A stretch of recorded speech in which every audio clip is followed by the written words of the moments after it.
Aparajith YouTube நேயர்களுக்கு வணக்கம். மனிதர்களாகிய நாம் வாழ்வில் என்றும் பொறுமையாக இருப்போம், பொறுப்புடனும் இருப்போம். இதில் நாம் பார்க்கப் போவது குழந்தைகளுக்கான திருக்குறள் கதை மற்றும் வாழ்க்கை பாடம். திருக்குறளின் நீத்தார் பெருமை என்ற அதிகாரத்தில் வரும் 26வது குறள் செயற்கரிய செயல்களை செய்பவர்களின் பெருமையைப் பற்றி கூறுகிறது. திருக்குறள் 26. செயற்கரிய செய்வார் பெரியர், சிறியர் செயற்கரிய செய்கராதார்.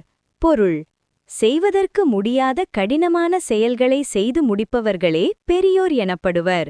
அத்தகைய கடினமான செயல்களை செய்ய முடியாது என்று பின்வாங்குபவர்கள் சிறியோர் ஆவர். இதன் சிறுகதை: மலையை குடைந்த மனிதன். ஒரு ஊரில் தசரத் என்ற ஏழை தொழிலாளி இருந்தான். அவன் வசித்த கிராமத்திற்கும் அருகிலிருந்த நகருக்கும் இடையே ஒரு மிகப்பெரிய மலை தடையாக இருந்தது. அந்த மலையைச் சுற்றிச் செல்ல வேண்டுமானால் 50 கிலோமீட்டர் தூரம் பயணம் செய்ய வேண்டும். இதனால் அவசர மருத்துவ உதவி கிடைக்காமல் அந்த ஊர் மக்கள் அவதிப்பட்டனர். ஒருமுறை தசரதின் மனைவிக்கு உடல் நலம் சரியில்லாமல் போனது. மலையைச் சுற்றிச் செல்ல காலதாமதமானதால் மருத்துவமனைக்கு செல்லும் வழியிலேயே அவள் இறந்துவிட்டாள். இதனால் மனமுடைந்த தசரத் இனி ஒரு உயிர் கூட இந்த மலை தடையாக இருப்பதால் போகக்கூடாது என்று சபதமெடுத்தான். ஒரு உளியையும் சுத்தியலையும் எடுத்துக்கொண்டு அந்த பெரிய மலையை தகர்க்கத் தொடங்கினான். ஊர் மக்கள் அவனை பார்த்து சிரித்தனர். இவன் என்ன பைத்தியமா? ஒரு மனிதன் எப்படி இந்த மலையை உடைக்க முடியும்? இது முடியாத காரியம் என்று ஏளனம் செய்தனர். ஆனால் தசரத் எதைப் பற்றியும் கவலைப்படவில்லை.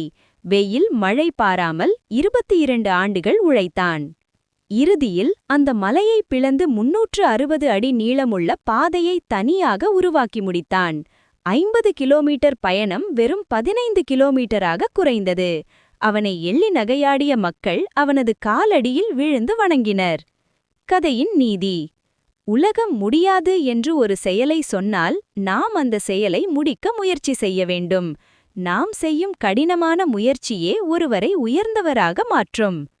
இதுபோல் மற்றொரு திருக்குறள் கதைகளுடன் மீண்டும் இந்த சேனல் வழியாக நாம் சந்திப்போம். எனவே இந்த சேனலை சப்ஸ்கிரைப் செய்யவும் மற்றவர்களுக்கும் பகிரவும். நன்றி, வணக்கம்.